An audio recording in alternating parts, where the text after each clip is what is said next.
या देवी सर्वभूतेषु मा गौरीरूपेण संस्थिता नमस्तस्यै नमस्तस्यै नमस्तस्यै नमो नमः। प्रेम से बोलिए जय माता दी। प्यारे भक्तों, आज आप सभी श्रवण करें माँ दुर्गा की 8वीं स्वरूप माँ गौरी की व्रत कथा। साथ में सुनेंगे भगवती दुर्गा की कथा। तो आइए बड़े ही श्रद्धा और प्रसन्न मन से आज की इस दिव्य कथा का श्रवण करें। प्रेम से बोलिए जय माता दी। महागौरी की व्रत कथा। नवरात्रि में 8वें दिन महागौरी शक्ति की पूजा की जाती है। नाम से प्रकट है कि इनका रूप पूर्णतः गौर वर्ण है। इनकी उपमा शंख, चंद्र और कुंड के फूल से दी जाती है। अष्टवर्षा भवेद गौरी यानी इनकी आयु 8 साल की मानी गई है। इनके सभी आभूषण और वस्त्र सफेद है, इसलिए उन्हें श्वेतांबर धारा कहा गया है। 4 भुजाएं हैं और वाहन वृषभ है, इसलिए वृषारूढ़ा भी कहा गया है इनको। इनके ऊपर वाला दाहिना हाथ अभय मुद्रा में है तथा नीचे वाला हाथ त्रिशूल धारण किया हुआ है। ऊपर वाले बाएं हाथ में डमरू धारण कर रखा है और नीचे वाले हाथ में वर मुद्रा है। इनकी पूरी मुद्रा बहुत शांत है। पति रूप में शिव को प्राप्त करने के लिए महागौरी ने कठोर तपस्या की थी। इसी वजह से इनका शरीर काला पड़ गया, लेकिन तपस्या से प्रसन्न होकर भगवान शिव ने इनके शरीर को गंगा के पवित्र जल से धोकर कांतिमयी बना दिया। उनका रूप गौर वर्ण का हो गया, इसलिए ये महागौरी कहलाई। ये अमोघ फलदायिनी है और इनकी पूजा से भक्तों के तमाम कलमश धुल जाते हैं। पूर्व संचित पाप भी नष्ट हो जाते हैं। महागौरी का पूजन अर्चन उपासना आराधना कल्याणकारी है। इनकी कृपा से अलौकिक सिद्धियां भी प्राप्त होती है। प्रेम से बोलिए महागौरी माता की जय। अब आइए श्रवण करते हैं माता गौरी की एक दूसरी कथा। भक्तों, एक बार मृत्यु लोक में मानवों द्वारा यज्ञ आदि कर्म के न होने से इंद्र आदि देव चिंतित हुए। फिर ब्रह्मा देव के आदेश अनुसार उन लोगों ने श्री महालक्ष्मी जी की आराधना की। श्री महालक्ष्मी जी ने अपने पुत्र कामदेव को देव कार्य में सहायता करने के लिए भेजा।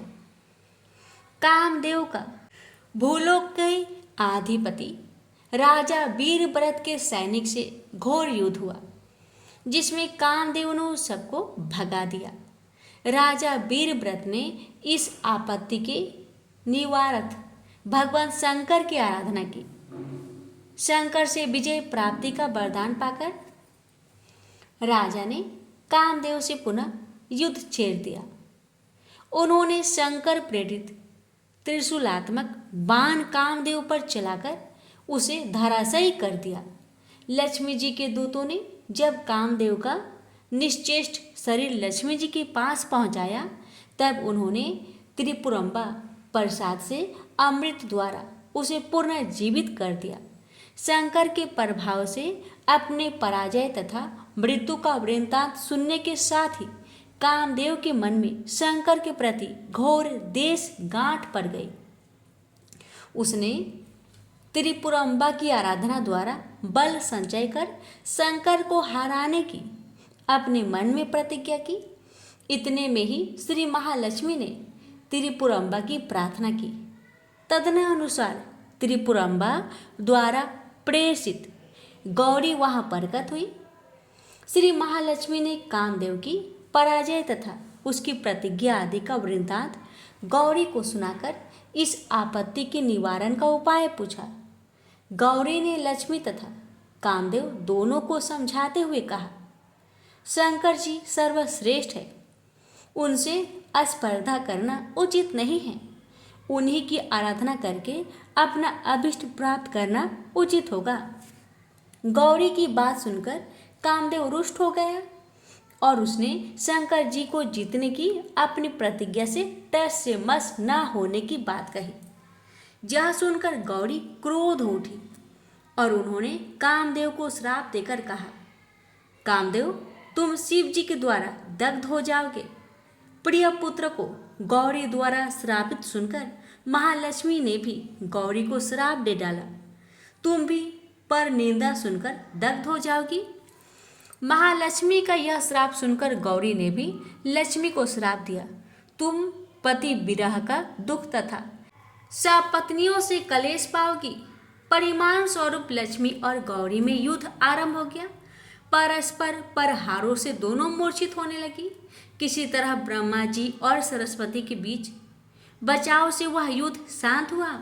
शिव जी को जीतने की अभिलाषा से कामदेव ने अपनी माता महालक्ष्मी से त्रिपुरंबा के उपदेश ग्रहण कर मंद्राचल की गुफा में बैठ आराधना आरंभ कर दी। कुछ दिन बाद त्रिपुरंबा ने प्रसन्न होकर स्वप्न में कामदेव को अत्यंत गुप्त पंचदशी विद्या का उपदेश दिया। कई वर्ष तक कामदेव ने एकाग्र भाव से जगदम्बा की आराधना की। उसकी आराधना से प्रसन्न होकर भगवती ने उसे प्रत्यक्ष दर्शन देकर कहा, कामदेव, आज से तुम अजय हुए। यह कहकर भगवती ने अपने धनुष सरों से धनुष तथा सर उत्पन्न कर कामदेव को सौंप दिए। दक्ष यज्ञ में पति निंदा सुनकर भस्मीभूत सती रूपा गौरी नभो रूप में स्थित हो गई और कुछ समय बाद हिमाचल की कठोर आराधना से प्रसन्न होकर उन्होंने उसकी कन्या बनना स्वीकार कर लिया। कालांतर में पर्वतराज की पुत्री उमा रूप में प्रकट हुई। इधर तारकासुर वध में शिव पुत्र को सेनापति बनाना आवश्यक समझकर इंद्र ने शिव का तपोभंग करने के लिए काम को आज्ञा दी, किंतु गौरी के समक्ष शिव जी ने अपने तृतीय नेत्र से काम को दग्ध कर डाला। तो भक्तों, ये थी माँ गौरी की दूसरी कथा। प्रेम से बोलिए गौरी माता की जय। माँ भगवती की कथा, सची और नहुस की कथा। माँ भगवती की व्रत कथा। देवी सची परम पिता परमात्मा की आदि शक्ति की एक कला मानी जाती है, एक रूप मानी जाती है।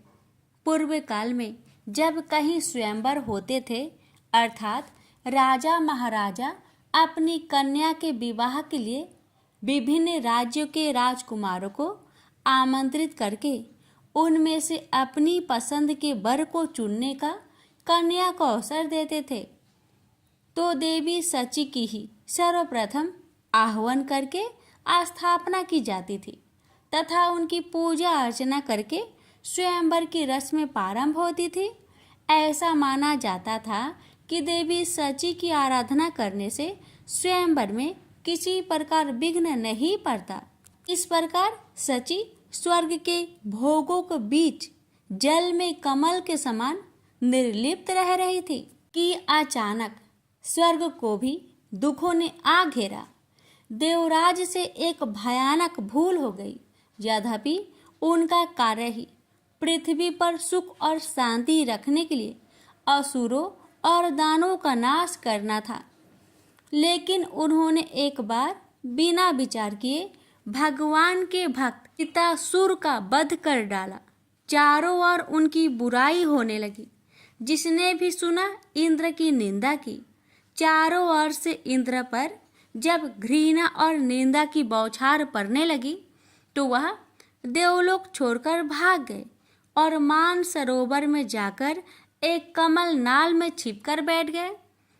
देवताओं ने इंद्र को बहुत खोजा, लेकिन जब इंद्र कहीं नहीं मिले तो उन्होंने ऋषि मुनियों से सलाह करके नहुस को इंद्र आसन पर बैठा दिया। इंद्र का पद पाकर नहुस में अहंकार जाग उठा। उसने एक दिन राजसभा में कहा, गुरुदेव, आज मैं इंद्र के सिंहासन पर बैठा हूँ। सारे देवलोक पर मेरा अधिकार है। एरावत हाथी, उच्च श्रवा घोड़ा, कामधेनु गाय और परिजात मेरे अधिकार में है। इस पर इंद्र के वे सभी चीजें मेरे अधिकार में हैं जो अभी तक इंद्र के अधिकार में थी। फिर इंद्र की पत्नी सची अभी तक मेरे भवन में क्यों नहीं आई? इंद्र होने के नाते वह मेरी पत्नी है। उससे कहिए कि वह आज रात मेरे रंग भवन में आ जाए और फिर वहीं रहे। नहुस का संदेश लेकर गुरु बृहस्पति जब इंद्र की पत्नी सची के पास पहुँचे तो सची परेशान हो उठी। वह बोली, गुरुदेव, मैं पतिव्रता स्त्री हूँ। अपने पति के अतिरिक्त मैंने आज तक किसी परम पुरुष की ओर आंख उठाकर भी नहीं देखा। मैं नहुस की इस आज्ञा का पालन कैसे कर सकती हूँ? बृहस्पति बोले, इंद्राणी, इस संकट से यदि तुम्हें कोई उबार सकता है तो वह केवल माँ भगवती दुर्गा ही है। तुम उन्हीं की आराधना करो, वही तुम्हारी सहायता करेगी।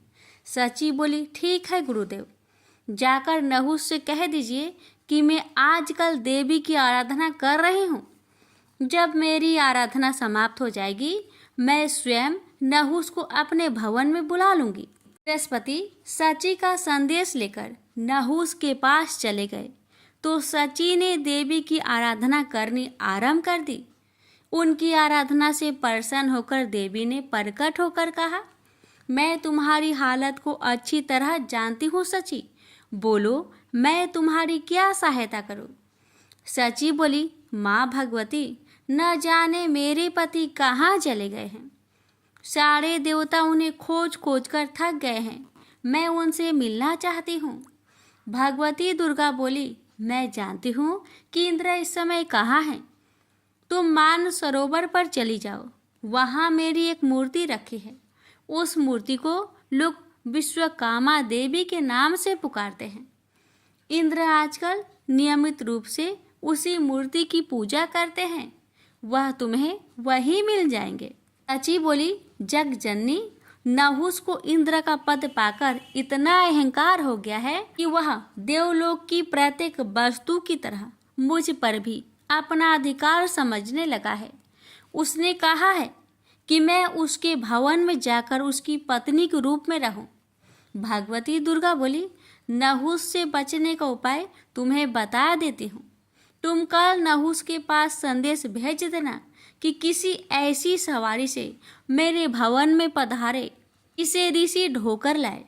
देवी की कृपा से उसी दिन मान सरोवर पर सची की इंद्र के साथ भेंट हो गई और दूसरे दिन उन्होंने एक दासी से कहकर वह संदेश नहुस के पास भिजवा दिया जो देवी ने बताया था।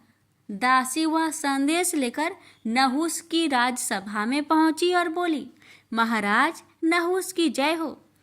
मैं देवराज इंद्र की पत्नी सची की दासी हूँ। उन्होंने मेरे द्वारा आपके लिए एक संदेश भेजा है।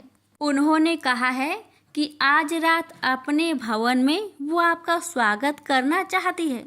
नहुस बोला, ओ, यह तो बड़ी प्रसन्नता की बात है। हम रात को सची के भवन में पहुंच जाएंगे। दासी बोली, अवश्य पधारिए महाराज, लेकिन आप देवी के भवन में किसी ऐसी दिव्य सवारी में बैठकर जाए जिसे ऋषि ढो रहे हों। दासी के जाने के बाद नहुस ने सभी ऋषि मुनियों को बुलाकर कहा, आप सब लोग मेरी बात ध्यान से सुनिए। मैं आजकल इंद्र लोक ही क्या, समूचे विश्व का स्वामी हूँ। जिस तरह इंद्र का राज्य और समस्त चल अचल संपत्ति का स्वामी मैं हूँ, उसी तरह पहले इंद्र की पत्नी सची ने भी मुझे अपना पति स्वीकार कर लिया है। ऋषि बोले, यह आप क्या कह रहे हैं महाराज? विश्वास नहीं होता। सची जैसी साध्वी स्त्री ऐसा कैसे कर सकती है? नहुस बोला, आपको विश्वास करना ही पड़ेगा, क्योंकि अभी अभी एक दासी ने मुझे आकर बताया है कि पिछले इंद्र की पत्नी सची ने मुझे पति के रूप में स्वीकार कर लिया है। ऋषि बोले, यह आप क्या कह रहे हैं महाराज? विश्वास नहीं होता। सची जैसी साध्वी स्त्री ऐसा कैसे कर सकती है?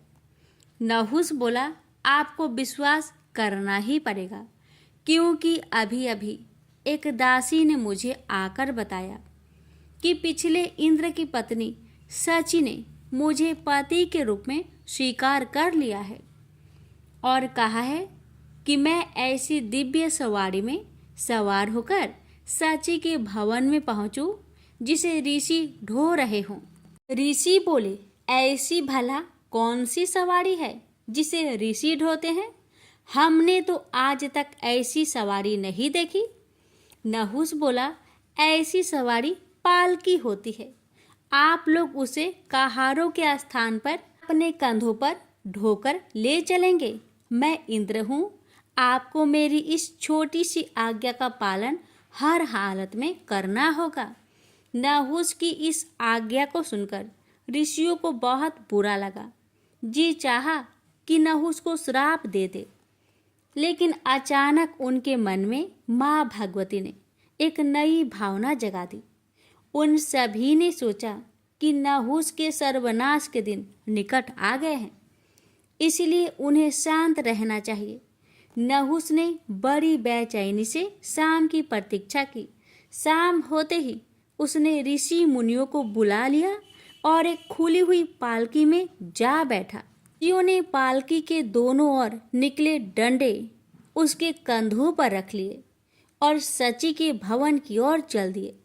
ऋषियों ने कभी कंधों पर बोझ ढोया न था, अतः पालकी के डंडों और बोझ के कारण 4 कदम चलते ही उनके कंधे में दर्द होने लगा था, इसलिए उन्हें कदम बढ़ाने में तकलीफ होने लगी। नहुस तो उतावला हो रहा था। उसने पालकी को शीघ्रता के साथ ले जाने के लिए कहा। बेचारे वृद्ध ऋषि जैसे तैसे पालकी को और तेज ले जाने लगे, परंतु नहुस को अभी संतोष नहीं हुआ। ने कोरों से ऋषियों को पीटना प्रारंभ किया।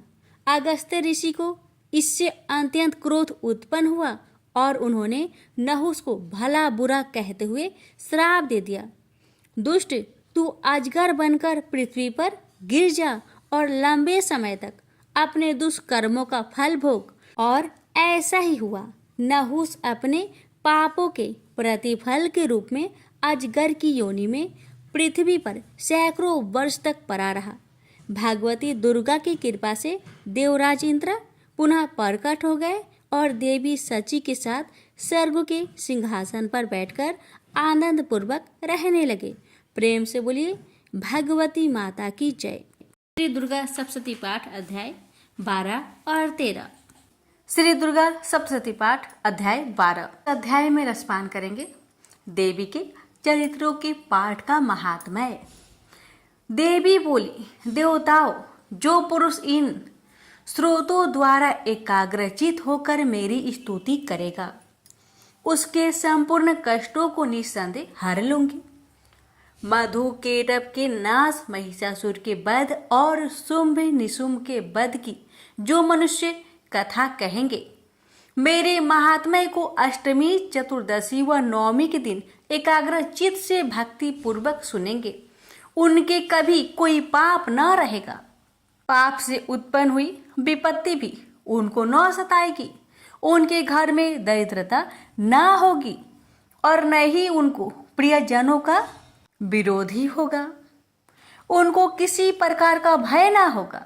इसलिए प्रत्येक मनुष्य को भक्ति पूर्वक मेरे इस कल्याण कारण महात्म्य को सदा पढ़ना और सुनना चाहिए।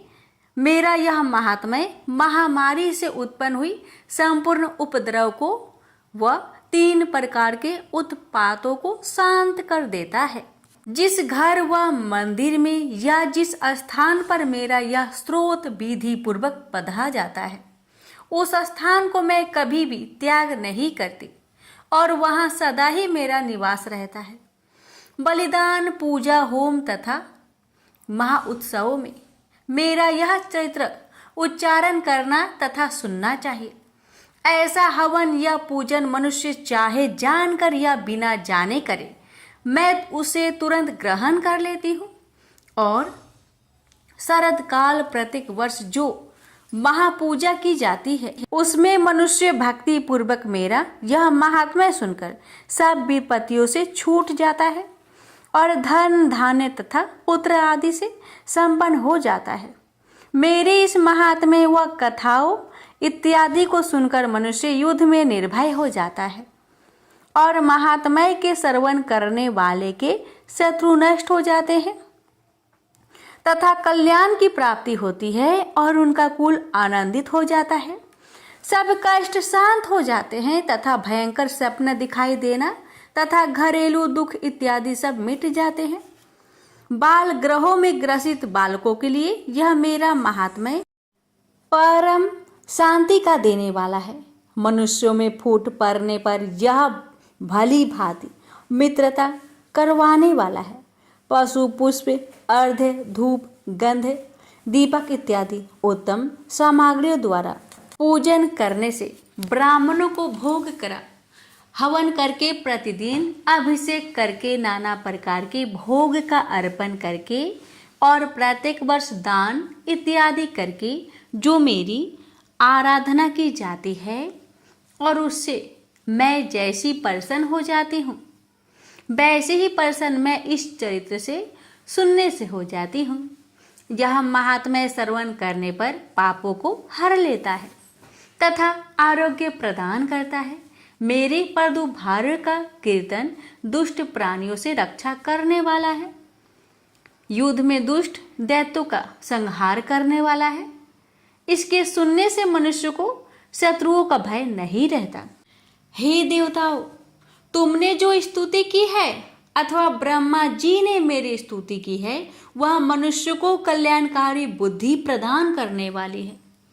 वन में सूने मार्ग में अथवा दावानल से घिरे जाने पर, वन में चोरों से घिरा हुआ या शत्रुओं द्वारा पकड़ा हुआ अथवा जंगल में सिंहों से व्याघ्रों से या जंगली हाथियों द्वारा पीछा किया हुआ, राजा के क्रोध हो जाने पर मारे जाने की, समुद्र में नाव के डगमगाने पर, भयंकर युद्ध में फंसा हुआ होने पर, किसी प्रकार की पीड़ा से पीड़ित घोर बाधाओं से दुखी हुआ मनुष्य मेरे इस चरित्र को स्मरण करने से संकट से मुक्त हो जाता है। मेरे प्रभाव से सिंह चोर या शत्रु इत्यादि दूर भाग जाते हैं और पास नहीं आते। महर्षि ने कहा, प्रचंड पराक्रम वाली भगवती चंडिका यो कहने के पश्चात सब देवताओं के देखते ही देखते अंतर्ध्यान हो गई और संपूर्ण देवता अपने शत्रुओं के मारे जाने पर पहले की तरह यज्ञ भाग का उपभोग करने लगे और उनको अपने अधिकार फिर से प्राप्त हो गए तथा युद्ध में देवताओं के शत्रुओं शुंभ व निशुंभ के देवी के हाथों मारे जाने पर बाकी बचे हुए राक्षस पाताल को चले गए। हे राजन, इस प्रकार भगवती अंबिका नित्य होती हुई बार बार प्रकट होकर इस जगत का पालन करती है, इसको मोहित करती है, जन्म देती है और प्रार्थना करने पर समृद्धि प्रदान करती है। हे राजन, भगवती ही महाप्रलय के समय महामारी का रूप धारण करती है और वही संपूर्ण ब्रह्मांड में व्याप्त है और वही भगवती समय समय पर महाकाली तथा महामारी का रूप बनाती है और स्वयं अनजन्मा होती हुई सृष्टि के रूप में प्रकट होती है। वह सनातन देवी प्राणियों का पालन करती है और वही मनुष्य के अभ्युदय के समय घर में लक्ष्मी का रूप बनाकर स्थित हो जाती है तथा अभाव के समय दरिद्रता बनकर विनाश का कारण बन जाती है। पुष्प धूप और गंध आदि से पूजन करके उसकी स्तुति करने से वह धन पुत्र देती है और धर्म में शत्रु बुद्धि प्रदान करती है। प्रेम से बोली जय माता दी। माता रानी आप सभी भक्तों पर अपनी कृपा सदा सर्वदा बनाए रखे। श्री दुर्गा सप्तशती पाठ अध्याय 13। इस अध्याय में सुनिए राजा सूरथ और वैश्य को देवी का वरदान की कथा। महर्षि मेधा ने कहा, राजन, इस प्रकार देवी के उत्तम महात्म्य का वर्णन मैंने तुमको सुनाया। जगत को धारण करने वाली इस देवी का ऐसा ही प्रभाव है। वही देवी ज्ञान को देने वाली है और भगवान विष्णु की इस माया के प्रभाव से तुम और यह वैश्य तथा अन्य विवेकी जन मोहित होते हैं और भविष्य में मोहित होंगे।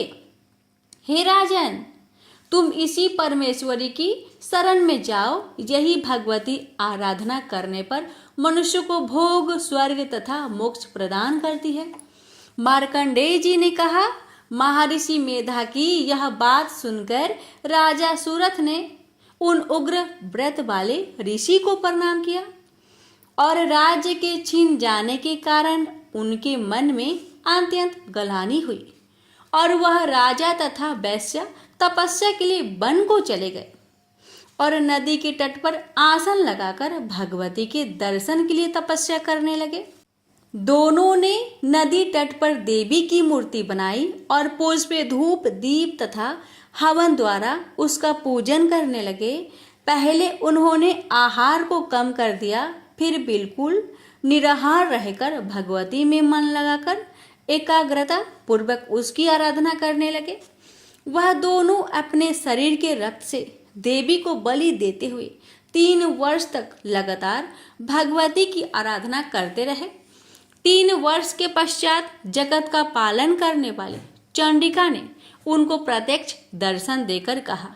देवी बोली, हे राजन तथा अपने कुल को प्रसन्न करने वाले वैश्य, तुम जिस वर की इच्छा रखते हो वह मुझसे मांगो, वह मैं तुमको दूंगी, क्योंकि मैं तुम पर अत्यंत प्रसन्न हूँ। मार्कंडेय जी कहते हैं, यह सुन राजा ने अगले जन्म में नष्ट न होने वाला अखंड राज्य और इस जन्म में बलपूर्वक अपने शत्रुओं को नष्ट करने के लिए पश्चात अपना पुनः राज्य प्राप्त करने के लिए भगवती से वरदान मांगा।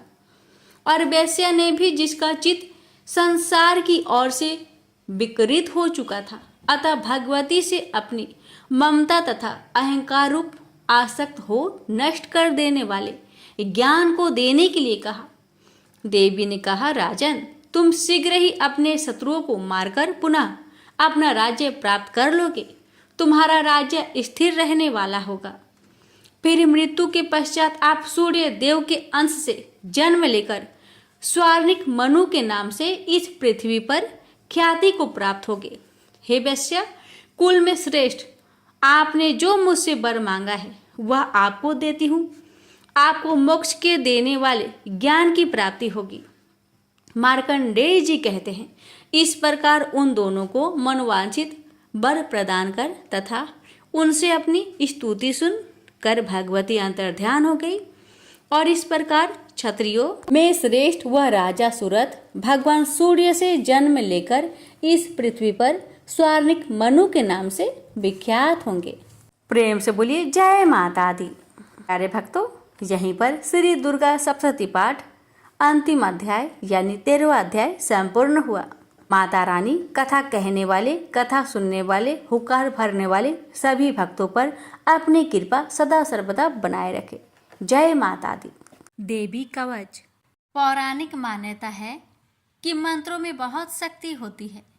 अगर इस मंत्रों को सही से पढ़ा जाए तो प्रतिकूल कंपन को अधिक सकारात्मक और आकर्षक कंपन में बदलने की क्षमता होती है। अगर आप अपने चारों ओर फैली नकारात्मकता से परेशान हैं और आपको कोई रास्ता नहीं दिखाई पड़ रहा, तो आपको दुर्गा कवच का पाठ करना चाहिए। ऐसा कहा जाता है कि वह व्यक्ति जो ईमानदारी से भक्ति और सही उच्चारण के साथ नियमित रूप से दुर्गा कवच को पढ़ता या सुनता है, वह सभी बुराइयों से संरक्षित रहता है। 18 प्रमुख पुराणों में से एक मार्कंडेय पुराण के अंदर दुर्गा कवच, देवी कवच के श्लोकों का उल्लेख है।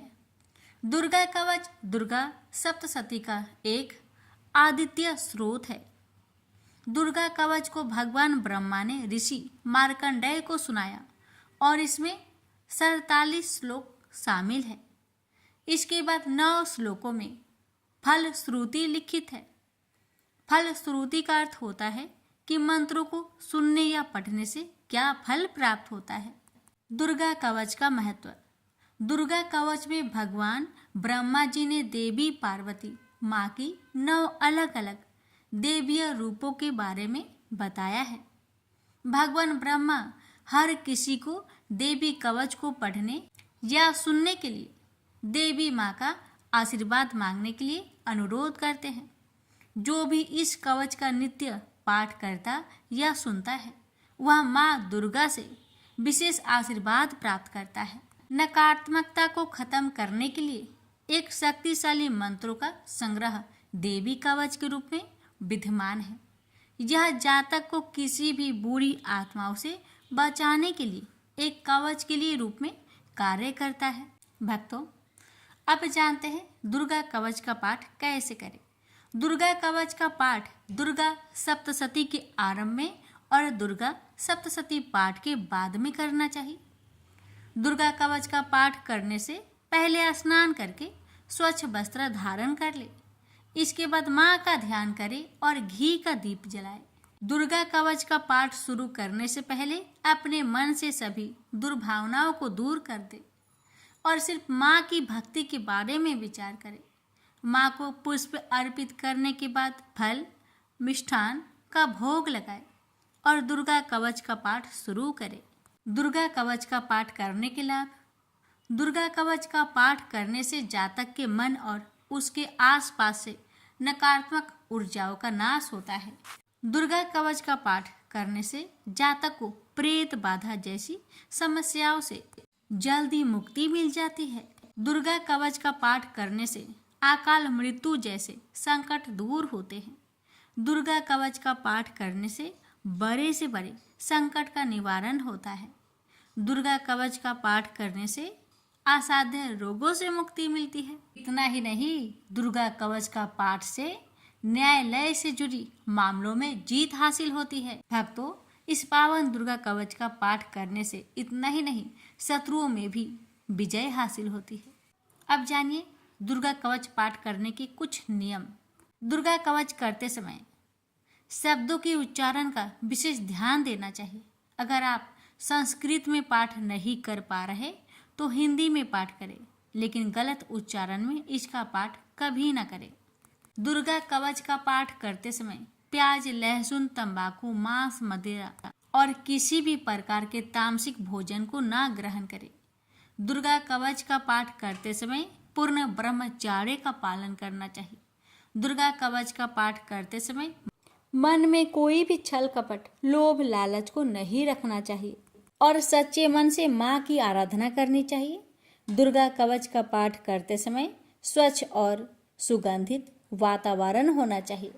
आसपास गंदगी ना हो, इसका विशेष ध्यान देना चाहिए। आइए रसपान करते हैं। श्री दुर्गा कवच पाठ प्रारंभ है। महर्षि मार्कंडेय बोले, हे पितामह, संसार में जो गुप्त हो और मनुष्यों की सब प्रकार से रक्षा करता हो और जो आपने किसी को आज तक न बताया हो, वह कवच मुझे बताइए। श्री ब्रह्मा जी कहने लगे, अत्यंत गुप्त व सब प्राणियों की भलाई करने वाला कवच मुझसे सुनो। प्रथम शैलपुत्री, दूसरी ब्रह्मचारिणी, तीसरी चंद्र घंटा, चौथी कुष्मांडा, पांचवी स्कंद माता, छठी कात्यायनी, सातवीं कालरात्रि, आठवीं महागौरी, नौवीं सिद्धिदात्री। यह देवी की 9 मूर्तियां हैं और यह 9 दुर्गा कहलाती है। आग में जलता हुआ, रण में शत्रु से घेरा हुआ, विषम संकट में फंसा हुआ मनुष्य आदि दुर्गा के नाम का स्मरण करे तो उनको कभी भी कोई हानि नहीं होती। रण में उसके लिए कुछ भी आपत्ति नहीं और ना उसे किसी प्रकार का दुख या डर ही होता है। हे देवी, जिसने श्रद्धा पूर्वक तुम्हारा स्मरण किया है उसकी वृद्धि होती है और जो तुम्हारा चिंतन करते हैं उनकी तुम निस्संदेह रक्षा करने वाली हो। चामुंडा प्रेत पर, वारही भैंसे पर, ऐन्द्री हाथी पर, वैष्णवी गरुड़ पर आसन जमाती है। हे महेश्वरी बैल पर, कौमारी मोर पर और हाथ में कमल लिए हुए विष्णु प्रिया लक्ष्मी जी की कमल के आसन पर विराजती है। बैल पर बैठी हुई ईश्वरी देवी ने श्वेत रूप धारण कर रखा है और ब्रह्मी देवी हंस पर बैठती है और सब प्रकार के आभूषणों से विभूषित है। इस प्रकार यह सब माताएं सब प्रकार के योग शक्तियों से युक्त और अनेक प्रकार के रत्न धारण किए हुए हैं। भक्तों की रक्षा के लिए संपूर्ण देवियां रथ में बैठी तथा क्रोध में भरी हुई दिखाई देती है और ये शंख, चक्र, गदा, शक्ति, हल और मूसल, खेटक और तोमर, परशु तथा पास, कुंती और त्रिशूल एवं उत्तम सारंग, धनुष आदि शास्त्रों को दैत्य के नाश के लिए और भक्तों की रक्षा के लिए है और देवताओं के कल्याण के लिए धारण किए हैं। हे महारुद्रे, अत्यंत घोर पराक्रम, महान बल और महान उत्साह वाली देवी, तुमको मैं नमस्कार करता हूँ। हे देवी, तुम्हारा दर्शन दुर्लभ है तथा आप शत्रुओं के भय को बढ़ाने वाली है। हे जगदम्बिके, मेरी रक्षा करो। पूर्व दिशा में ऐन्द्री मेरी रक्षा करे, अग्निकोण में अग्नि शक्ति, दक्षिण में वाराही देवी, नेतृत्व कोण में खड़क धारिणी देवी मेरी रक्षा करे। बारूनी पश्चिम दिशा में, वायु कोण में मृग वाहिनी, उत्तर में कौमारी और ईशान में शूलधारिणी देवी मेरी रक्षा करे। ब्राह्मणी ऊपर की ओर से मेरी रक्षा करे और वैष्णवी देवी नीचे की ओर मेरी रक्षा करे। और इसी प्रकार 100 पर बैठी चामुंडा देवी 10 दिशाओं में मेरी रक्षा करे। जया आगे, विजया पीछे, बाई और अजीता, दाहिनी और अपराजिता मेरी रक्षा करे। उधोतिनी देवी शिखा की रक्षा करे तथा उमा सिर में स्थित होकर रक्षा करे। इसी प्रकार मस्तक में मालाधरी देवी रक्षा करे और यशस्वी देवी मेरी भौहों का संरक्षण करे।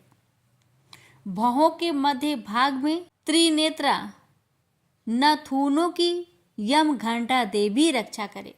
नेत्रों के मध्य में शंखिनी देवी और द्वार बासिनी कानों की रक्षा करे। कपोलों की कालिका देवी और कानों के मूल भाग की भगवती साकरी रक्षा करे। सुगंधा नासिका में और चर्चिका ऊपर की होठ में और अमृत कला नीचे की होठ की सरस्वती देवी जीभ की रक्षा करे। कौमारी देवी दांतों की और चंडिका कंठ परिवेश की रक्षा करे। चित्र घंटा गले की घंटी की और महामाया तालू की रक्षा करे। कामाक्षी ठोड़ी की, सर्वमंगला बानी की रक्षा करे। भद्रकाली गर्दन की और धनुर्धरी पीठ के मेरुदंड की रक्षा करे। कंठ के बाहरी भाग की नीलग्रीवा और कंठ की नली की नलकुबरी रक्षा करे। दोनों कानों की खाडिंगिनी और वज्रधारिणी मेरी दोनों बाहों की रक्षा करे।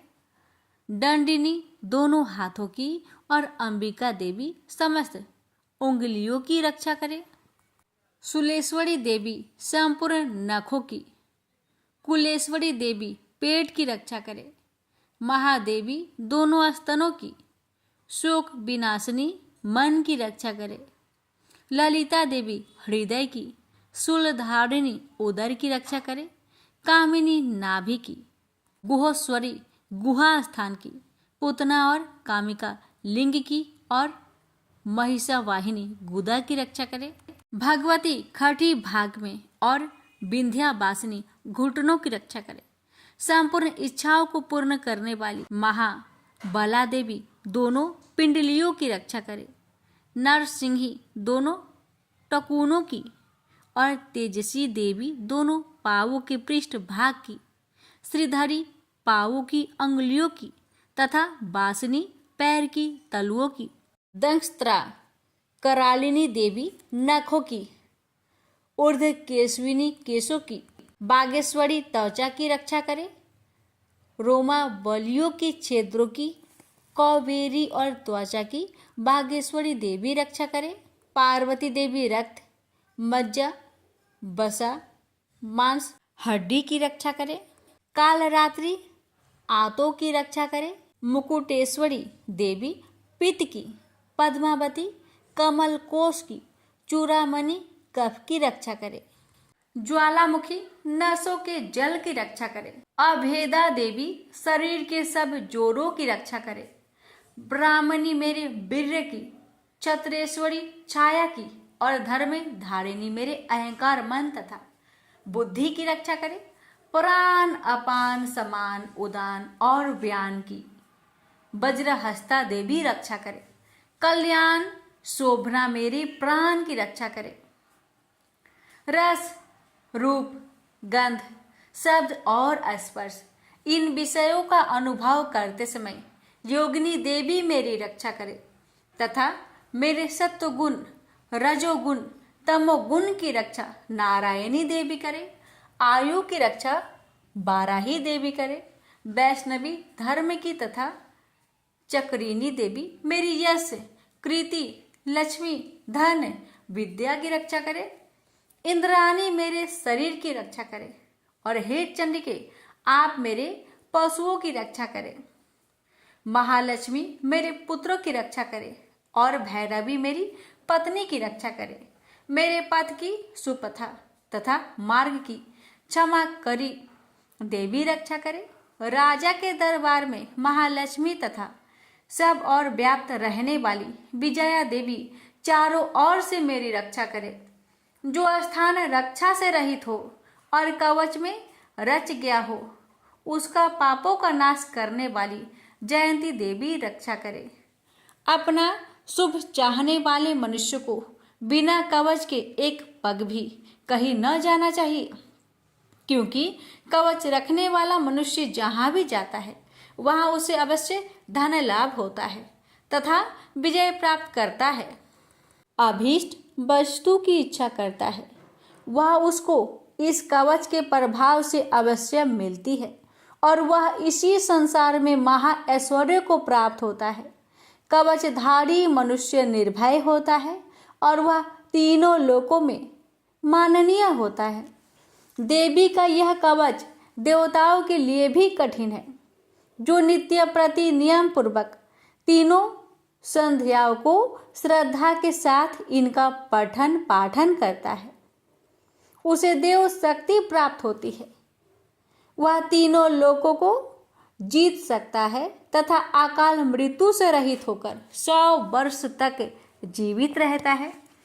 उसकी लुता, चर्म रोग, विस्फोट आदि समस्त व्याधियां समूल नष्ट हो जाती है। वह अस्थावर, जंगम तथा कृत्रिम विष दूर होकर उनका कोई असर नहीं होता है तथा समस्त अभिचारक प्रयोग और इस तरह के जितने मंत्र तंत्र इत्यादि होते हैं इस कवच के हृदय में धारण कर लेने पर नष्ट हो जाते हैं। इसके अतिरिक्त पृथ्वी पर विचरने वाला भूचर, नभचर, जलचर प्राणी, उपदेश मात्र से सिद्ध होने वाले निम्न कोटि के देवता, जन्म के साथ प्रकट होने वाले देवता, कुल देवता, कंठमाल आदि डाकिनी शाकिनी, अंतरिक्ष में विचरने वाली अत्यंत बलवती भयानक डाकिनियाँ, गृह भूत, यक्ष, गंधर्व, राक्षस, ब्रह्म राक्षस, बैताल, कुष्मांड और भैरव आदि अनिष्ट कारक देवता भी उस मनुष्य को जिसने कि अपने हृदय में यह कवच धारण किया हुआ देखते ही भाग जाते हैं। इस कारण कवच के धारण करने से मान और तेज बढ़ता है। जो मनुष्य इस कवच का पाठ करके उसके पश्चात सप्तशती चंडी का पाठ करता है उसका यश जगत में विख्यात होता है। और जब तक वन पर्वत और कना आदि इस भूमंडल पर स्थित है तब तक यह पुत्र पौत्र आदि संतान परंपरा बनी रहती है। फिर देहांत होने पर ऐसा मनुष्य परम पद को प्राप्त होता है जो देवताओं के लिए भी कठिन है और अंत में सुंदर रूप को धारण करके भगवान शंकर के साथ आनंद करता हुआ परम मोक्ष को प्राप्त होता है। प्रेम से बोलिए जय माता दी। माता, इस दुर्गा कवच पाठ करने में हमसे अगर कोई गलती हुई हो उसे क्षमा करे। हे माता, कथा कहने वाले पर, सुनने वाले पर अपनी कृपा बनाए रखे। जय माता दी। अब भक्तों रसपान करेंगे अर्थ और गला श्रोतम। मार्कंडेय जी कहते हैं, जयंती मंगला काली भद्र काली कपालिनी दुर्गा क्षमा शिवा धात्री स्वाहा और स्वधा, इन नामों से प्रसिद्ध देवी तुम्हें मैं नमस्कार करता हूँ। हे देवी, तुम्हारी जय हो। प्राणियों के संपूर्ण दुख हरने वाली तथा सब में व्याप्त रहने वाली देवी तुम्हारी जय हो। काल रात्रि तुम्हें नमस्कार है। मधु और केटभ दैत्य का वध करने वाली, ब्रह्मा को वरदान देने वाली देवी तुम्हें नमस्कार है। तुम मुझे रूप दो, जय दो, यश दो और काम क्रोध आदि शत्रुओं का नाश करो। महिषासुर का नाश करने वाली तथा भक्तों को सुख देने वाली देवी तुम्हें नमस्कार है। तुम मुझे सुंदर स्वरूप दो, विजय दो और मेरे शत्रुओं को नष्ट करो। हे रक्त बीज का वध करने वाली, हे चंड मुंड को नाश करने वाली, तुम मुझे रूप दो, जय दो, यश दो और काम क्रोध आदि शत्रुओं का नाश करो। हे शुभ, निशुभ और धूम्राक्ष राक्षस का मर्दन करने वाली देवी, मुझको स्वरूप दो, विजय दो और मेरे शत्रुओं का नाश करो। हे पूजित चरण युगल वाली देवी, हे संपूर्ण सौभाग्य प्रदान करने वाली देवी, तुम रूप दो, जय दो, यश दो और काम क्रोध आदि शत्रुओं का नाश करो। हे देवी, तुम्हारे रूप और चरित्र अमित है। तुम सब शत्रुओं का नाश करने वाली हो। मुझे रूप, जय, यश दो और काम क्रोध आदि शत्रुओं का नाश करो। पाप को दूर करने वाली चंडिके, इस संसार में जो भक्ति से तुम्हारा पूजन करते हैं उनको तुम रूप तथा विजय और यश दो तथा उनके शत्रुओं का नाश करो। रोगों का नाश करने वाली चंडिके, जो भक्ति पूर्वक तुम्हारी पूजा करते हैं उन्हें रूप दो, यश दो और उनके काम क्रोध आदि शत्रुओं का नाश करो। हे चंडिके, इस संसार में जो भक्ति से तुम्हारी पूजा करते हैं उनको तुम विजय और यश दो तथा उनके शत्रुओं का नाश करो। हे देवी, मुझे सौभाग्य दो और आरोग्य दो, परम सुख दो, रूप दो, जय दो, यश दो और मेरे काम क्रोध आदि शत्रुओं का नाश करो। हे देवी, जो मुझसे वैर रखते हैं उनका नाश करो और मुझे अधिक बल प्रदान कर रूप, जय, यश दो और मेरे शत्रुओं का संहार करो। हे देवी, मेरा कल्याण करो और मुझे उत्तम संपत्ति प्रदान करो। रूप, जय, यश दो और काम क्रोध आदि शत्रुओं का नाश करो। हे देवता तथा राक्षसों के मुकुट रत्नों से स्पर्श किए हुए चरणों वाली देवी, हे अंबिके, मुझे रूप दो, विजय तथा यश दो और मेरे शत्रुओं का नाश करो। और हे देवी, अपने भक्तों को विद्वान, कीर्तिवान और लक्ष्मीवान बनाओ और उन्हें रूप दो, उन्हें जय दो और उनके शत्रुओं का नाश करो। हे प्रचंड दैत्यों के अभिमान का नाश करने वाली चंडिके, मुझे शरणागत को रूप दो, विजय दो, यश दो और मेरे शत्रुओं का नाश करो। हे चार भुजाओं वाली, हे ब्रह्मा द्वारा प्रशंसित परमेश्वरी, आप मुझे रूप दो, जय दो, यश दो और मेरे शत्रुओं को नष्ट करो। निरंतर भक्ति से भगवान विष्णु से सदा स्तुति की हुई हे अंबिके, रूप, यश, जय दो और मेरे शत्रुओं को नष्ट करो। हिमाचल कन्या पार्वती के भगवान शंकर से स्तुति की हुई है परमेश्वरी, मुझे रूप, जय, यश दो और मेरे शत्रुओं का नाश करो। इंद्राणी के पति इंद्र के द्वारा सद्भाव से पूजित होने वाली परमेश्वरी, मुझे तुम रूप दो, जय दो, यश दो और काम क्रोध आदि शत्रुओं को नष्ट करो। प्रचंड भुजदंड से दैत्यों के घमंडों को नष्ट करने वाली, मुझे रूप दो, जय दो, यश दो और मेरे शत्रुओं का नाश करो। हे देवी, तुम अपने भक्तों को सदा असीम आनंद देती हो। मुझे रूप, जय, यश दो और मेरे काम, क्रोध आदि शत्रुओं को नष्ट करो।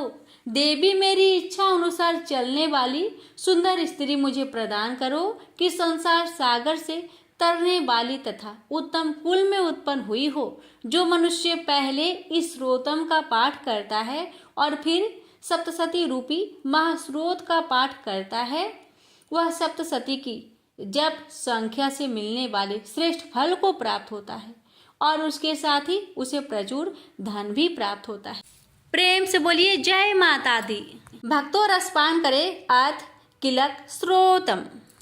महर्षि मार्कंडेय बोले, निर्मल ज्ञान रूपी शरीर धारण करने वाली, देवत्रय रूप दिव्य 3 नेत्र वाली, जो कल्याण प्राप्ति के हेतु है तथा अपने मस्तक पर अध्र चंद्र धारण करने वाली है, उन भगवान शंकर को नमस्कार है। जो मनुष्य अभिकीलक मंत्रों को जानता है वही पुरुष कल्याण को प्राप्त करता है। जो अन्य मंत्रों को जाप कर केवल सप्तसती स्रोत से ही देवी की स्तुति करता है, उसको इससे ही देवी की सिद्धि हो जाती है। उन्हें अपने कार्य की सिद्धि के लिए दूसरे की साधना करने की आवश्यकता नहीं रहती। बिना जप के ही उनके उच्चाटन आदि सिद्ध हो जाते हैं। लोगों के मन में शंका थी कि केवल सप्तसती की उपासना से अथवा सप्तसती को छोड़कर अन्य मंत्रों की उपासना से भी समान रूप से सब कार्य सिद्ध हो जाते हैं, तब इनमें कौन सा श्रेष्ठ साधन है। लोगों की इस शंका को ध्यान में रखकर भगवान शंकर ने अपने पास आए हुए जिज्ञासुओं को समझाया कि यह सप्तसती नामक संपूर्ण स्रोत ही कल्याण कर देने वाला है। इसके पश्चात भगवान शंकर ने चंडिका के सप्तसती नामक स्रोत को गुप्त कर दिया, अतः मनुष्य इसको बड़े पुण्य से प्राप्त करता है। जो मनुष्य कृष्ण पक्ष की 14 अथवा अष्टमी को एकाग्रचित होकर देवी को अपना सर्वस्व समर्पित कर देता है और फिर उसे प्रसाद रूप से ग्रहण करता है, उस पर दुर्गा प्रसन्न होती है, अन्यथा नहीं होती। इस प्रकार सिद्ध के प्रतिबंधक रूप कील के द्वारा भगवान शंकर ने इस स्रोत को कीलित कर रखा है। जो पुरुष इस सप्तसती को निष्कीलन करके नित्य पाठ करता है वह सिद्ध हो जाता है, वही देवों का पार्षद होता है और वह गंधर्व होता है। सर्वत्र विचरते रहने पर भी उस मनुष्य को इस संसार में कहीं कोई डर नहीं होता। वह आप मृत्यु के बस में नहीं पड़ता और मरकर मोक्ष की प्राप्ति हो जाती है। किंतु इस कीलक की विधि को जानकर ही सप्तसती का पाठ करना चाहिए। जो ऐसा नहीं करता वह नष्ट हो जाता है। कीलन और निष्कीलन संबंधी जानकारी के पश्चात ही यह स्रोत निर्दोष होता है और विद्वान पुरुष इस स्रोत का ही पाठ आरंभ करते हैं। स्त्रियों में जो कुछ सौभाग्य आदि दिखाई देता है वह सब इस पाठ की ही कृपा है। इसलिए इस कल्याणकारी स्रोत का सदा पाठ करना चाहिए। इस स्रोत का शनैः पाठ करने से भी 16 फल की प्राप्ति होती है और उच्च स्वर से ही इसका पाठ आरंभ करना चाहिए। जिस देव के प्रसाद से ऐश्वर्य, सौभाग्य, आरोग्य, संपत्ति, शत्रुनाश तथा परम मोक्ष की प्राप्ति होती है, उस देवी की स्तुति मनुष्य को अवश्य करनी चाहिए। हे माता, इस कवच पाठ को कहने में अगर हमसे कोई भूल चूक हुई हो तो मुझे क्षमा करें और इस पाठ को सुनने वाले भक्तों पर अपनी कृपा सदा बनाए रखे और मुझ पर भी अपनी कृपा बनाए रखे। प्रेम से बोलिए जय माता दी। अब सुनिए दुर्गा चालीसा और आरती। नमो नमो दुर्गे सुखे करनी, नमो नमो दुर्गे दुख हरनी, निरंकार है ज्योति तुम्हारी, तिहु लोक फैली उजियारी। शशि ललाट मुख महाविशाला, नेत्र लाल प्रकृति विकराला, रूप मातु को अधिक सुहावे, तरस करत जन अति सुख पावे। तुम संसार शक्ति लय कीन्ना, पालन हेतु अन्न धन दिन्ना। अन्नपूर्णा होई जगे पाला, तुम ही आदि सुंदरी बाला। प्रलय काल सब नासनहारी, तुम गौरी शिव शंकर प्यारी। शिव योगी तुम्हारे गुण गावे, ब्रह्मा विष्णु तुम्हें नित्य ध्यावे। रूप सरस्वती को तुम धारा, देशो बुद्धि ऋषि मुनिन उबारा। धरियो रूप नरसिंह को अम्बा, प्रगट भय फार कर खंभा। रक्षा करही प्रहलाद बचायो, हिरण्याक्ष को सर्ग पठायो। लक्ष्मी रूप धरो जग माही, श्री नारायण अंगे समाही। क्षीर सिंधु में करत विलासा, दया सिंधु दीजी मन आशा। हिंगलाज में तुम ही भवानी, महिमा अमित ना जात बखानी। मातंगी अरुधुमावती माता, भुवनेश्वरी बगला सुखदाता। श्री वैभव राजक तरनी, छिन्ने भाव भव दुख निवारणी। केहरी वाहन सोह भवानी, लंगूर वीर चलत अगवानी। कर में खप्पर खड़क विराजे, जाको देख काल डर भाजे। सोहे अस्त्र और त्रिशूला, जाते उठत शत्रु ही सूला। नगर कोट में तुम ही विराजत, तिहु लोक में डंका बाजत। शुंभ निशुंभ दानव तुम मारे, रक्त बीज संखन संहारे। महिषासुर नृप अति अभिमानी, जेहि अघे भार मही अकुलानी। रूप कराल काले का धारा, सेने सहित तुम सिंह ही संहारा। पड़ी गाठ संतन पर जब जब, भई सहाय मातु तब तब। अमर पूरी अरु बसाओ लोका, तब महिमा सब रहे अशोका। ज्वाला में है ज्योति तुम्हारी, तुम्हें सदा पूजे नर नारी।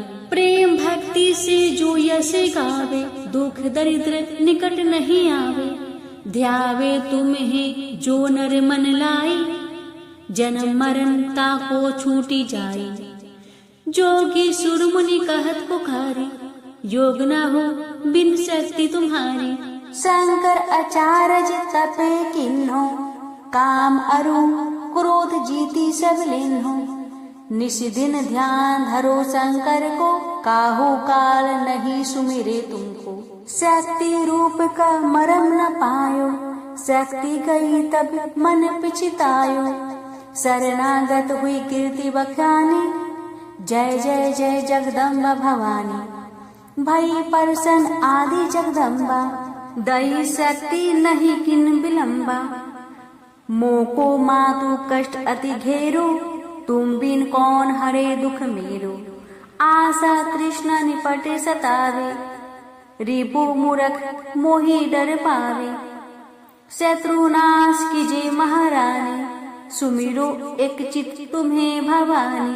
करो कृपा है मातु दयाला, रिद्धि सिद्धि है करहु निहाला। जब लगी ज्यों दया फल पाऊं, तुम्हरो यश में सदा सुनाऊं। दुर्गा चालीसा जो कोई गावे, सब सुख भोग परम पद पावे। देवी दास शरण निज जानी, करहु कृपा जगदम्ब भवानी। उसे बोलिए दुर्गा माता की जय। सुनिए माँ दुर्गा की आरती। ओम जय अम्बे गौरी, मैया जय श्यामा गौरी। तुमको निस दिन ध्यावत, तुमको निस दिन ध्यावत, हरि ब्रह्मा शिवरी। ओम जय अम्बे गौरी, पांगे सिंदूर विराजत। टीको मृग मद को, उज्ज्वल से दो नैना, चंद्र वदन ने को। ओम जय अम्बे गौरी, कनक समान कलेवर, रक्तांबर राजे। रक्त पुष्प गलमाला, कंठन पर साजे। ओम जय अम्बे गौरी, केहरी वाहन राजत, खड़क खपर धारी। सुर नर मुनि जन सेवते तिनके दुख हारी। ओम जय अम्बे गौरी। कानन कुंडल शोभिते नसाग्रे मोती। कोटिक चंद्र दिवाकर समिराजते ज्योति। ओम जय अम्बे गौरी। शुंभ निशुंभ बिदारे महिषासुर घाती। धूम्र बिलोचन नयन निशिदिन मदमाती। ओम जय अम्बे गौरी। चंड मुंड संहारे सोनित बीज हरे। मधु केटव दो मारे सुर भयहीन करे। ओम जय अम्बे गौरी। ब्रह्माणी रुद्राणी तुम कमला रानी। आगम निगम बखानी तुम शिव पट रानी। ओम जय अम्बे गौरी। 64 योगिनी मंगल गावत नित्य करत भैरव। बाजत ताल मृदंग अरु बाजत डमरू। ओम जय अम्बे गौरी। तुम ही जग की माता तुम ही हो भरता। भगतन की दुख हरता सुख संपत्ति करता। ओम जय अम्बे गौरी। भुजा जार अति शोभित खड़क खपर धारी। मन वांछित फल पावत सेवत नर नारी। ओम जय अम्बे गौरी। कंचन थाल विराजत अगर कपूर बाती। श्रीमाल के तुम राजत कोटि रतन ज्योति। ओम जय अम्बे गौरी। श्री अम्बे जी की आरती जो कोई नर गावे। कहत शिवानंद स्वामी सुख संपत्ति पावे। ओम जय अम्बे गौरी। मैया जय श्यामा गौरी। तुमको निस दिन धावत तुमको निस दिन ध्यावत हरि ब्रह्मा शिविरी।